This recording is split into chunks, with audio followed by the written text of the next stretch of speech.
Hello students, स्वागत है आप सभी को आपके अपने YouTube channel unique maths study में। आज के इस वीडियो में हम क्लास 10th, चाहे वो यूपी बोर्ड के बच्चे हों चाहे सीबीएसई बोर्ड के हों, सभी के लिए आज का ये वीडियो बहुत ही इंपॉर्टेंट है।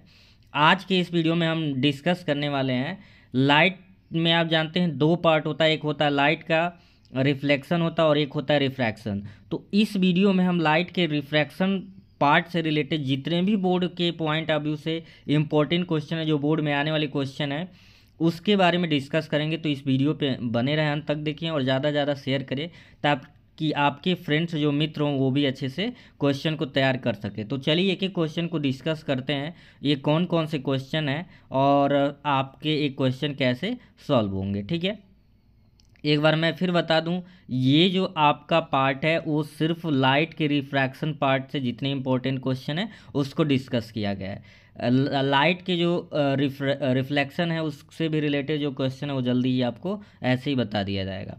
तो पहला क्वेश्चन देखते हैं। पहला क्वेश्चन कह रहा है फाइंड द फोकल लेंथ। क्या निकालना है? Focal length of lens of power -2 dioptre, what type of lens is this. कह रहा है कि आपको एक लेंस का फोकल लेंथ निकालना है जिसका पावर दे दिया है -2 डायोप्टर, और ये भी साथ में बताना है कि इसका लेंस क्या है। तो ऐसे क्वेश्चन अगर आएगा तो 2 नंबर में पूछा जाएगा। तो देखते हैं कि इसका सॉल्यूशन कैसे हुआ है। सबसे पहले तो हम जानते हैं कि पावर ऑफ लेंस का जो फॉर्मूला होता है 1/, फोकल लेंथ। अगर सेंटीमीटर में लिखाएंगे तो पी का जो फॉर्मूला होता है 1/, क्या होता है, एफ। जब किस में हो, मीटर में सॉल्व करना हो तो ये फॉर्मूला आता है, पावर का फॉर्मूला होता है। ठीक है, इस क्वेश्चन में आपका पावर दे दिया है कि -2 डायोप्टर है। तो जब P इक्वल्स टू आपका हो रहा है 1/f, इसी को जब इंटरचेंज करेंगे तो F आपका यहाँ पे आ जाएगा और P का यहाँ पे आ जाएगा। तो फार्मूला कुछ इस तरीके का बन जाएगा, आपका F इक्वल्स हो जाएगा 1/P हो जाएगा। ठीक है, तो 1 का यहाँ पे वैल्यू तो 1 ही है और D की वैल्यू -2 है। तो -1/2 जब करेंगे तो ये क्या आ जाएगा, -0.5 मीटर, यानी फोकल लेंथ इसका कितना निकल गया, -0.5 मीटर।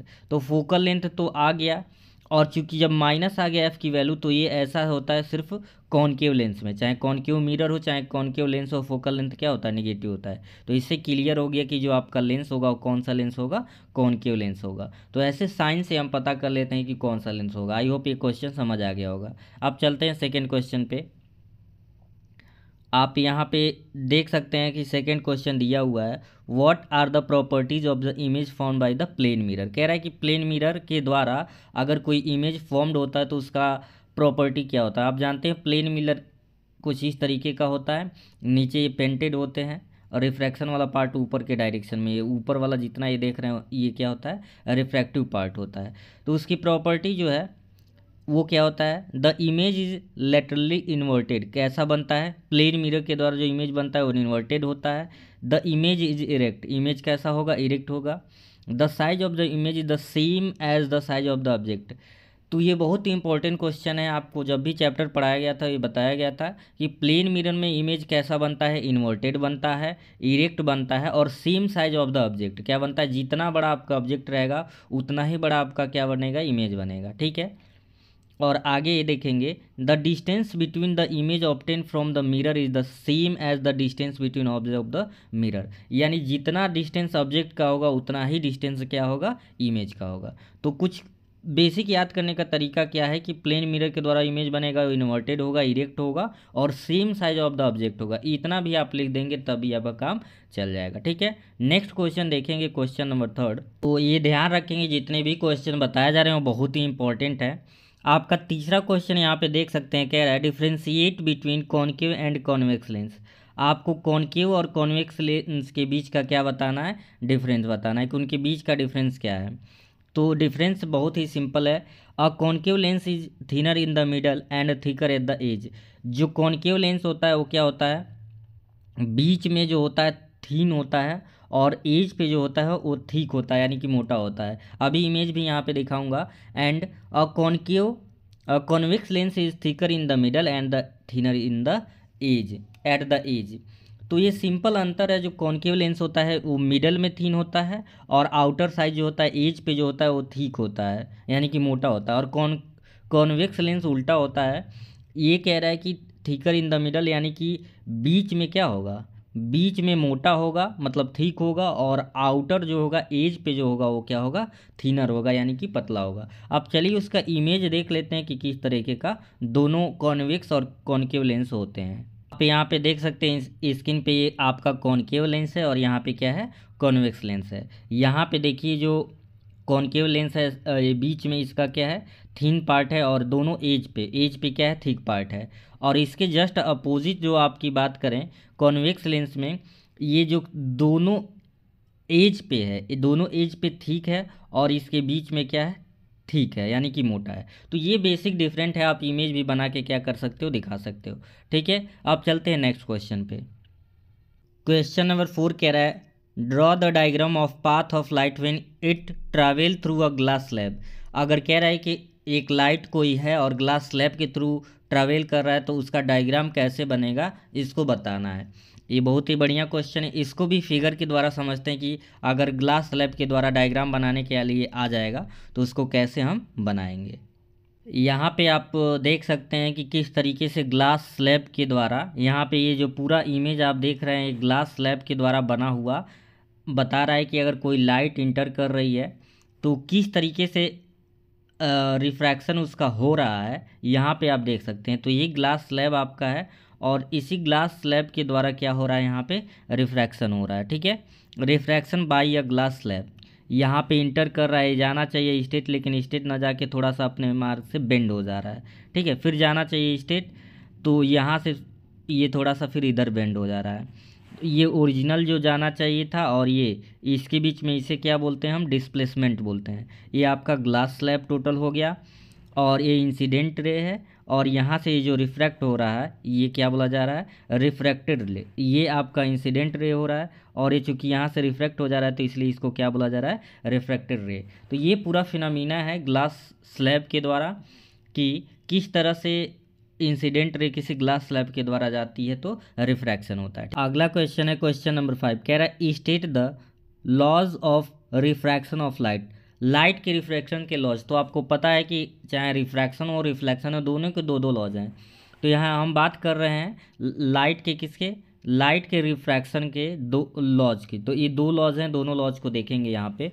पहला लॉ क्या है, पहला ही कहता है the incident ray, the refracted ray and the normal at the point of incidence all lies in the same plane. जैसे ये कह रहा है कि जब रिफ्रैक्शन होता है तो ये लाइट वन मीडियम से दूसरे मीडियम में जाती है तो अपने बेंड हो जाती है। ये आपका ये वाला क्या हो जाता है, ये नॉर्मल होता है, ये इंसिडेंट रे होता है और ये क्या होता है, रिफ्लेक्टेड रे। कह रहा है तीनों एक ही सेम पॉइंट पे क्या करते हैं, लाइक करते हैं। ये जो पॉइंट देख रहे हैं, ठीक है। नेक्स्ट पॉइंट की अगर बात करें, दूसरा जो है the ratio of the sine of the angle of incident i to the sine of the angle of refraction r is the constant for the pair of given median always constant। यानी कह रहा है कि जो sign आई का ratio है और जो साइन आर का रेशियो है दोनों क्या होता है, कांस्टेंट होता है। और इसे ही हम क्या कहते हैं, स्नेल्स लॉ भी बोलते हैं। इसको क्या बोलते हैं, स्नेल्स लॉ भी बोलते हैं। तो ये पहला याद रखना कि इंसिडेंट रे, पहला रूल क्या है कि इंसिडेंट रे, रिफ्लेक्टेड रे और नॉर्मल दोनों और पॉइंट ऑफ इंसिडेंट, ये तीनों एक ही पॉइंट पे क्या करते हैं, लाई करते हैं।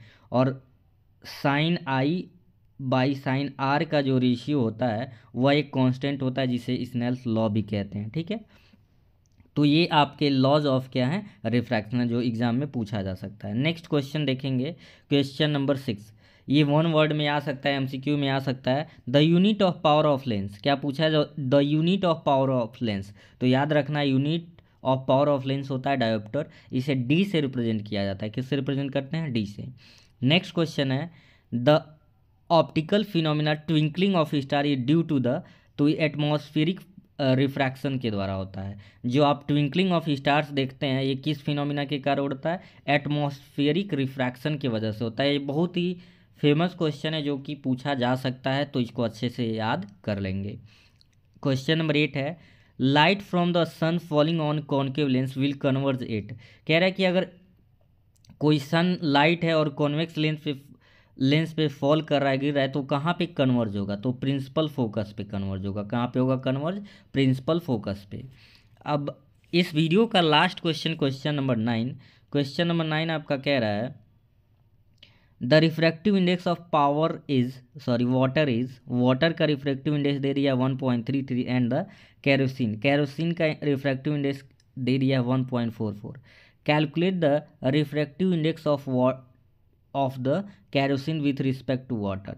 आपको रिफ्रैक्टिव इंडेक्स बताना है कैरोसिन का किसके रिस्पेक्ट में, वाटर के रिस्पेक्ट में।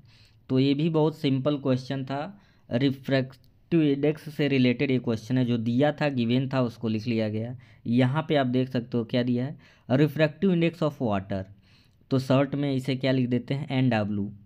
और फिर क्या कह रहे हैं, रिफ्रैक्टिव इंडेक्स ऑफ कैरोसिन ये दिया है, शॉर्ट में इसे लिख दिया गया NK 1.44। फिर refractive index of kerosene with respect to water आपको फाइंड करना है, तो इसे हम शॉर्ट में रिप्रेजेंट कर दिए हैं। बेसिकली यहाँ पे ये जो लिखा गया है कुछ इस तरीके से लिखा जाता है NKW। क्या लिखा जाता है, NKW, refractive index of kerosene with respect to water. तो यहाँ पे NKW का फॉर्मूला हो जाएगा NK/NW, यानी refractive index of kerosene with respect to water होगा refractive index of kerosene by refractive index of water. तो रिफ्रैक्टिव इंडेक्स ऑफ आपका कैरोसिन है 1.44 और रिफ्रैक्टिव इंडेक्स ऑफ वाटर 1.33। इसे डिवाइड कर देंगे तो आपका आंसर कितना आ जाएगा, refractive index of kerosene with respect to water जो हो जाएगा 1.082 हो जाएगा। तो आई होप आज के सारे क्वेश्चन आपको अच्छे से समझ आ गए होंगे। आज का ये वीडियो आपको कैसा लगा कमेंट सेक्शन में ज़रूर बताएं। फिर मिलते हैं नेक्स्ट वीडियो में, तब तक के लिए थैंक यू।